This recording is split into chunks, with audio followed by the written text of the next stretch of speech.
सर्वप्रथम माय जिजाऊंबद्दल. जागवानची कन्या भोसल्यांची सूर, जागवानची कन्या भोसल्यांची सूर, शिवबाची माता भाग्य कोणते अजून, शिवबाची माता भाग्य कोणते अजून. हिंदवी स्वराज्याचा पताका नवी अभिमानाने डोलते. लक्ष देऊ नये का मी जिजाऊ बोलते, मी जिजाऊ बोलते. स्वराज्याची पवित्र माती पुन्हा आमच्या मस्तकी लावण्याचे भाग्य आम्हास लाभले. ही आई जगदंबेची कृपा, आई जगदंबेची कृपा. होय, आम्ही आलोय तुमच्या आऊसाहेब राजमाता जिजाऊ. एक काळ असा होता मावळ्यांनो, या महाराष्ट्रात अनेक परकीय सत्ता धुमाकूळ घालत होत्या. अशा काळात आमचा जन्म झाला. आई माळसाराणी व वडील लखुजीराव जाधव. माझ्या जन्मावेळी ते खूप खुश झाले. सर्वत्र आनंदाला उधाण आले. दारादारामध्ये रांगोळ्या काढल्या गेल्या, तोरण लावण्यात आली, हत्तीवरून साखर वाटण्यात आली आणि आमचं नाव ठेवलं गेलं जिजा. जिजा म्हणजे जय आणि विजय. आजूबाजूला सरदारांची वर्दळ, युद्धाचे डावपेच, सल्ला मसलत, रयतेची गाराणी, न्यायनिवाडे तर नित्याचेच. हे असं होतं आमचं बालपण. आम्ही युद्धकलाही शिकलो होतो. त्याचबरोबर मुलीची एक फौजही तयार केली होती. जेव्हा पहाटे आम्ही घोड्यावरून रपेट मारायला जायचो, तेव्हा गाव कुसातल्या काही बायका नाक मुरडायच्या, तर काही म्हणायच्या पुरीचं कसं होणार. पण आम्ही निश्चय केला होता स्वतः बरोबर इतरांचे रक्षण करण्याचा. आम्ही मराठी, पारसी, अरबी, उर्दू, कन्नड अशा भाषाही शिकलो होतो. रामायण महाभारताबरोबरच आम्ही कबीराचे दोहे, नामदेवांची गाथा, कुराण, बायबलही वाचले होते. पुढे शहाजीराजे व आमचे लग्न झाले. आमच्या मनात स्वातंत्र्याची पहाट होऊ लागली. आमच्या पोटात अंकुर वाढू लागला.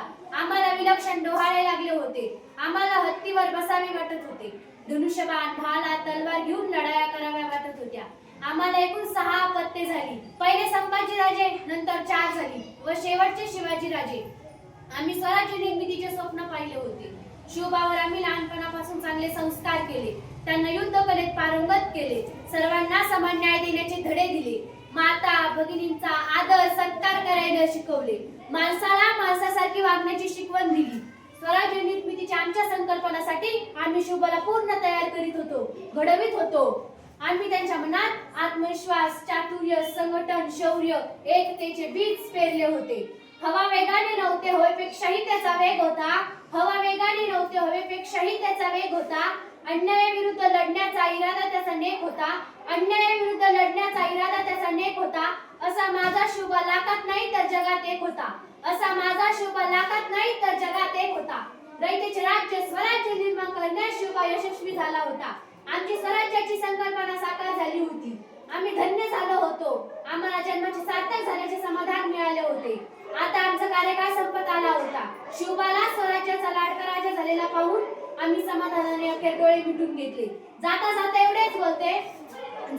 एवढेच बोलते, जो 65 किलोची तलवार वागवतो त्याचं नाव यसाजी.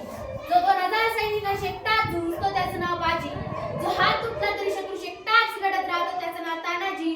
जो 8 तासात घोडा दिल्लीहून पुण्याला घेऊन येतो त्याचं नाव संताजी. जो शत्रूच्या छावणीत घुसतो आणि छावणीचा कळस कापून आणतो त्याचं नाव धनाजी. जो ढाण्यामागडे एकटाच सामोरे जातो व त्याला उभा पाडतो त्याचं नाव संभाजी. आणि या सगळ्यांना सोबत घेऊन स्वराज्याच्या नंदनवनाचे तोरण बांधतो त्याचे नाव छत्रपती शिवाजी. उद्याच्या या येणाऱ्या काळामध्ये या महाराष्ट्रात अनेक जिजाऊ जन्माला येतील आणि आठवून म्हणतील, माय जिजाऊ तू होतीस दृढ निश्चयी, माय जिजाऊ तू होतीस दृढ निश्चयी. म्हणून शिवबास कणखरतेने घडवू शकलीस, म्हणून शिवबास कणखरतेने घडवू शकलीस. माय जिजाऊ तू दिले स्वराज्य रक्षणाचे धडे, माय जिजाऊ तू दिले स्वराज्य रक्षणाचे धडे शिवबास गर्भातच. माय जिजाऊ तू भावनेपेक्षाही कर्तव्याला नेहमी थारा दिलास. माय जिजाऊ तू भावनेपेक्षाही कर्तव्याला नेहमी थारा दिलास. अगदी शेवटच्या श्वासापर्यंत.